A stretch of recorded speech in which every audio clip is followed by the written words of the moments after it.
¿cómo están? Buenas tardes. Pues acá estamos en el lunes de tips y consejitos para mejorar el aprendizaje de nuestros niños. Y el día de hoy, pues justo vamos a comentar cómo le podemos hacer o qué herramientas podemos tener para apoyar el aprendizaje de nuestros niños justo en estos momentos que pues están teniendo un estilo de educación pues diferente para todos, ¿no? Hola, Iracema. Hola, Esther, es un gusto estar otra vez con ustedes, como cada semana. Bueno, pues la doctora Iracema es psicóloga, es neuropsicóloga y doctora en neurociencias, entonces pues imagínense qué bien preparada está para hablarnos de este tema que es el cono del aprendizaje, doctora. Cuéntanos. Oye, fíjate ¿de qué se trata? Es una propuesta que hace Edgar Dale y habla justamente o nos puede servir esta herramienta para poder diferenciar entre lo que sería el aprendizaje pasivo y el aprendizaje activo. Déjame nada más les cuento a quienes nos están viendo por Instagram.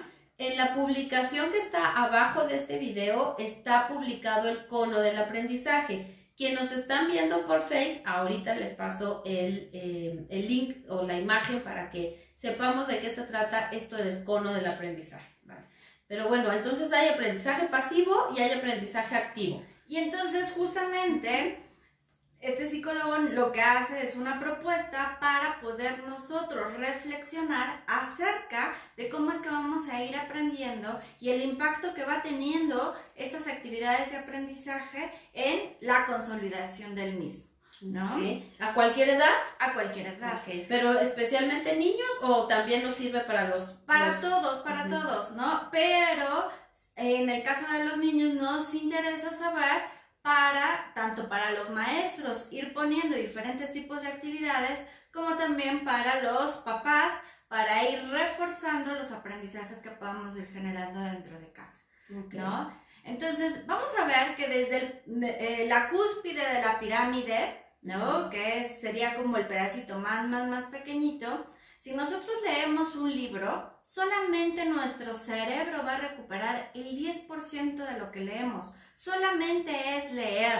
Ajá. Okay. Pero si nosotros vamos generando algunas otras estrategias, por ejemplo, si leemos un libro y después escuchamos al profesor de qué se trató el libro, entonces ya vamos a recuperar el 20% de lo que oímos. Si entonces de lo que leímos más aparte de lo que oímos, ya tenemos un 30% de recuperación de la información.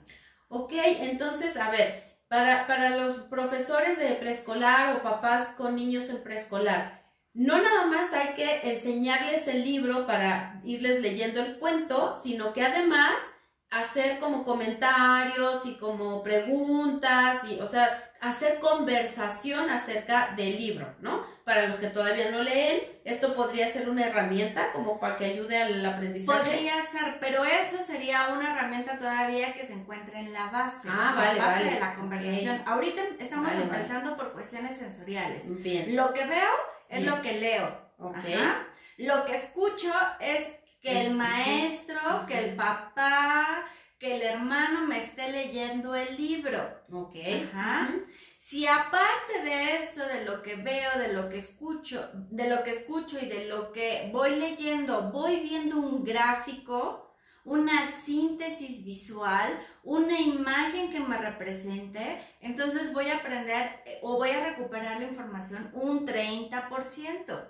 Ok, por ejemplo, como el cono del aprendizaje que ya tienen ahí publicado, tanto en Facebook como en Instagram, ya publicamos la imagen de este cono del que nos está hablando la doctora. Entonces, al irlo viendo, que es una herramienta sintetizada, junto con escucharnos, ¿no? Lo que estamos hablando, lo que tú nos estás contando, e ir leyendo la información del cono, ahí ya tenemos una mejor consolidación de la información. Y esto vinculado con la parte de las neurociencias es súper interesante. ¿Por qué razón? Porque vamos recuperando la información sensorial, lo que veo, lo que voy leyendo, lo que escucho, lo que dice el maestro. Ya cuando hay una síntesis de una imagen, yo ya lo puedo relacionar entre procesos de memoria, relaciono la imagen con lo que oí, lo que leí. Pero aparte, si generamos una demostración, hacemos un experimento, generamos hipótesis, etcétera, ahí vamos a recuperar el 50% de la información de lo que vemos y de lo que oímos, porque yo ya lo estoy viendo. Pero si aparte de esa demostración tengo ya lo que comentabas tú, una conversación, genero conclusiones, escucho diferentes puntos de vista, sintetizo yo la información, etcétera, entonces recupero un 70%. Que ya es, aquí se cumple esto que nos dicen que uno no nada más aprende por lo que lee o lo que escucha, sino haciendo, ¿no? Ya con una demostración, con un modelado, con decirle, mira, no nada más te enseño, no sé, cómo llueve, sino que hacemos un experimento en donde ponemos, ¿no?, a condensar las gotas, etcétera, y lo miras ya en vivo y en directo, por decirlo así, claro, a través de un modelo, ¿no? Ahí el aprendizaje todavía se pone como más significativo, ¿no? ¿Y qué crees? Que todavía se puede hacer todavía más significativo. Ok. Cuando ya los chavos o las personas ya ven la demostración, ahora es ponerlos a ellos a hacerlo. Entonces es el decir y hacer. Entonces ya viste esta demostración, ahora te toca hacer este experimento o hacer un experimento similar o buscar qué hay en el entorno para que tú puedas diseñar este modelo, este aprendizaje, esta lección, y entonces vamos a ir haciendo y diciendo. Vale, muy bien. Entonces, a ver, aquí ya me pone a pensar esta parte que muchas personas tienen en la cabeza, tienen no sé si es mito, tal vez, yo quiero ser respetuosa en redes, pero la verdad es que a mí sí me parece un mito, de que hay niños que aprenden auditivamente, hay niños que aprenden visualmente y hay niños kinestésicos, ¿no? Esta clasificación de estilos de aprendizaje en las neurociencias, ¿se vale, doctora? Porque lo que nos estás diciendo es que aprendemos mejor si juntamos todos los sentidos, o sea, exacto, si no nada más somos visuales o auditivos o táctiles, sino todo, ¿no? Exacto. A ver, nos funciona el método BAC, visual, auditivo y kinestésico, pero ¿para qué? Para poder identificar, ¿no?, cuál sería como esa fortaleza, pero no significa que ese estilo de aprendizaje específico nos dirijamos a hacer actividades solamente en ellos. Al contrario, eso nos va a ayudar a complementar y a activar y a estimular y consolidar los otros sistemas de aprendizaje. ¿Por qué? Porque nosotros conocemos nuestro entorno, nuestro mundo, a partir justamente de todos los estímulos que recibimos alrededor. Entonces yo conozco mi mundo a partir de lo que veo, de lo que escucho, de lo que siento, de lo que experimento, y de toda esa información sensorial, cómo la voy a ir procesando, cómo la voy a ir integrando, cómo la voy a relacionar con conocimientos previos, cómo voy a transformar esa información que yo ya tengo en generar nuevas hipótesis, en experimentar. Entonces aprendemos con todo. Con todo, no nada más con el oído, ¿no? Exacto. Vale, muy bien. Esto creo que a todos nuestros amigos que nos ven y nos escuchan, les va a dar como más herramientas para no solo dirigirse hacia un sentido y entonces fortalecerlo, sino que saber, entender pues que el cerebro es integral, ¿no? Ahora, hablando específicamente, por ejemplo, de niños que en este sistema los nombran kinestésicos, ¿no? Los niños que son de hacer y de moverse y de aprender haciendo, digamos que ellos tendrían que complementar, no nada más la acción, el experimento, sino lo tendrían que complementar con un gráfico, con una síntesis, ¿no? O que ellos mismos escriban o platiquen acerca del tema para poder hacerlo todavía más sólido, ¿no? Por ejemplo, nosotros en terapia, ¿qué es lo que trabajamos con los niños con déficit de atención? Leemos una instrucción. Primero, ellos leen la instrucción. Luego les preguntamos qué entendieron de la instrucción. Entonces, primer punto, ellos leen. Segundo, ellos escuchan. Ajá. Y después, si hubo partes en las que ellos se saltaron, vuelven a ver y yo voy diciendo con mi dedo cuáles serían las palabras y cuáles serían lo que tendrían que realizar. Y después que me explicaran lo que tienen que hacer. Ya que lo explicaron, eso nos sirve para dos cosas. Uno, para ir trabajando toda esta parte y dos, para trabajar lóbulos frontales, función de verificación. Ajá. Y entonces, ya que ellos integran la información y la ponen en sus propias palabras lo que tienen que hacer, entonces ya lo realizan. Okay. Y entonces ya están haciendo la actividad. Y después ya la podemos verificar, checar y hasta modificar o enriquecer. Vale, súper bien. Oye, y por ejemplo los adolescentes, porque la cosa con los adolescentes es la motivación. O sea, pon tú que sí los ponemos a leer, que sí les decimos que lo hagan, pero algo que está pasando con los adolescentes en estos días es que muchos colegios o muchas escuelas piden las tareas, ¿no? Para la tarde.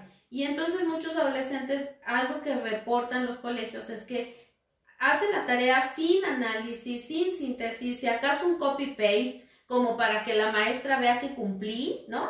Y realmente el aprendizaje no está siendo sólido cuando se les pregunta en el examen o en una plática, o simplemente la maestra el otro día les pregunta qué aprendieron ayer, qué encontraron de lo que les dejé de tarea, qué pasó, pues resulta que nada, ¿no? O sea, como que este 10% de aprendizaje que nos decías al principio con la sola lectura, pues a veces se reduce a todavía menos, ¿no? Entonces, ¿qué hacemos con los jóvenes en cuanto a su motivación? ¿Cómo los podemos como empujar un poquito para que vayan agarrando la onda de que de que no es solo hacer la tarea por hacerles perder el tiempo de la tarde, ¿no? Sino que realmente tiene una meta. ¿Cómo lo trabajamos? Justamente buscando que hagan cosas, que lo apliquen en su vida diaria, que lo apliquen en su vida cotidiana. No quedarnos nada más con la lectura y termina de hacer el trabajo y mándalo, sino que bájalo, mándanos un video de cómo lo estás llevando a cabo, esa parte. O, por ejemplo, ahorita con estas herramientas que vamos teniendo es, cada quien por equipos van a hacer una conclusión sobre el tema. Okay. Por ejemplo, si estamos leyendo una novela, esta novela, cómo se puede relacionar con algunos eventos de la actualidad, okay, ¿no? Si estamos trabajando una teoría, esta teoría, ¿qué tan aplicable es en estos momentos? ¿Qué tan aplicable es? ¿Qué sí podemos aplicar y qué no podemos aplicar? ¿No? Por ejemplo, se leyó tal lectura y se puede relacionar con alguna de las películas, ¿no? De las películas que has visto, por ejemplo, ¿con qué película la pudiera relacionar? ¿No? ¿Qué opinas? ¿No? Comenzar a sacar comentarios, opiniones, generar las hipótesis, ¿no? Y entonces ayudamos a ir generando un pensamiento crítico. Que yo ahí quisiera hacer un comentario en términos de cuál tendría que ser la actitud de los escuchas, ¿no? O sea, cómo nosotros que estamos escuchando las opiniones o las asociaciones que están haciendo los estudiantes, cómo debemos tomarlo. Creo que algo que favorece muchísimo que los jóvenes comiencen a decir sus propias opiniones o sus críticas es que nosotros los escuchemos sin juicios. Es decir, si el joven nos dice, ¡ay no, qué aburrido está Romeo y Julieta! Además ni se le entiende nada, están hablando como en otro idioma. Ok, escuchen intentando, porque acuérdense que también en la pantalla si algo se nota, pues son las gesticulaciones, ¿no? Y además tenemos los ojos de todo mundo puesto justo en nuestro rostro. Entonces, ¿qué tipo de actitud debe tener el que está diciendo la opinión? Nuestro rostro tiene que estar mostrando aceptación, mostrando que sí estamos agradeciendo, aceptando, considerando su opinión. Este es un tip para maestros y este es un tip para papás. Siempre que los papás también pregunten algo, no importa lo rara, absurda, o como quieran llamarle, que sea la opinión, es importante que nosotros la aceptemos porque le estamos pidiendo, ¿no? O sea, si le decimos qué opinas, pues lo más lógico y lo más saludable es abrir los oídos para escuchar lo que nos está diciendo el joven y aprovechar este tipo de primeras reacciones para cuestionar, ¿no, doctora? Para decirle, ok, no estoy de acuerdo contigo, porque se vale no estar de acuerdo, ¿no? A mí me parece que Romeo y Julieta es muy entretenida, ¿no? Entonces, ok, me parece retador el lenguaje, tienes razón, es raro, pero a mí me parece retador. A ver, cuéntame a ti por qué te parece aburrido. O, a ver, intenta recordar alguna de las palabras que te pareció como en otro idioma y por qué crees que está escrito así, y esto nos hace pensar en qué año, ¿no? O sea, como aprovechar esa información, no para criticarla o no para decirle, ay, no, qué horror, no entiendes nada, tú no sabes nada. No, al revés, para tomar la opinión, para verificar si están pudiendo hacer un análisis, si están pudiendo tomar los elementos, ¿no?, necesarios para poder hacer esa síntesis, y en ese sentido los jóvenes se sienten en la libertad de tener una opinión y expresarla sin miedo, sin el castigo de recibir una desaprobación, ¿no? Entonces, esto puede motivar mucho a todas las edades, pero especialmente a los adolescentes, a poder empezar a expresarse de una manera abierta, sabiendo que tiene en su interlocutor una persona que está realmente acreditando lo que el joven está diciendo. Y algo que nos funciona mucho es la identificación o no identificación de los personajes. Ok, ¿alguna vez tú has sentido un amor tan intenso como el que tuvo Romeo y Julieta?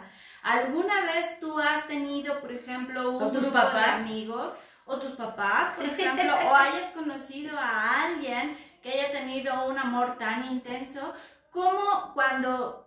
Porque, por ejemplo, los chicos pueden decir, es que nunca me he enamorado. Bueno, ¿cómo crees que tú reaccionarías cuando estuvieras enamorado? ¿Qué características tiene el enamoramiento? ¿Cómo es la relación, las diferencias entre la relación entre parejas de novios y entre los amigos, ¿no? Y los papás. Y entonces ahí comenzamos ya a ir trabajando cuestiones también de asertividad, de comunicación, de ir identificando cómo se sienten los personajes, cómo me puedo yo sentir en esta situación que se está presentando en la historia, cómo podría yo actuar, de qué otra manera pudiera haber salido bien el final, ¿no? El final, ¿no? ¿Cómo ¿qué hubieran hecho Romeo y Julieta para salvarse? Que ahí está el pensamiento hipotético, exacto, el pensamiento abstracto, ¿no? Y además están teniendo también el desarrollo de pensamiento crítico, que nos hace tanta falta en este país. Y otro punto importantísimo, entender el contexto en el que se vive, ¿no? O sea, si es... imagínense cómo estaría la Inglaterra en ese momento, cómo eran las relaciones, cómo se juntaban, cómo se iban conociendo, qué pasaba en ese entorno histórico, había una reina, había un rey, qué pasaba, o sea, es no solamente estudiar esta parte de la lectura como tal, sino entender cómo es. Y no sé, se me ocurre hasta, vamos a actualizar la historia de Romeo y Julieta, y entonces entre todo el grupo vamos a hacer nuestra nueva versión de Romeo y Julieta, y hasta le cambiamos los nombres, por ejemplo, ¿no? ¿Y qué se puede hacer? ¿Qué es lo esencial y en qué podemos jugar para lo diferencial? Ok, súper bien.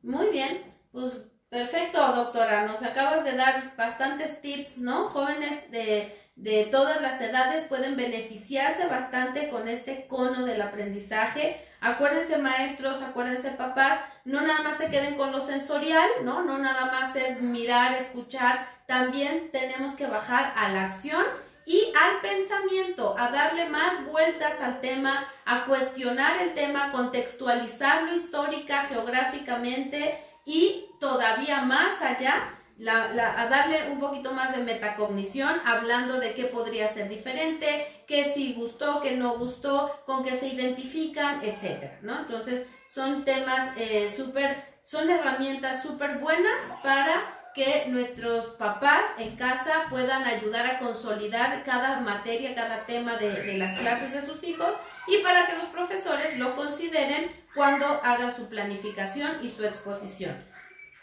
Pues entonces, pues muchas gracias. Acuérdense de llevar a los chicos al decir y al hacer, ¿no? A la acción. Y pues como siempre, es un gusto estar con todos ustedes. Nos veremos la próxima semana. Muchas gracias, Esther. Gracias, doctora. Muchas gracias a todos y nos vemos el lunes. Bye. Bye, bye.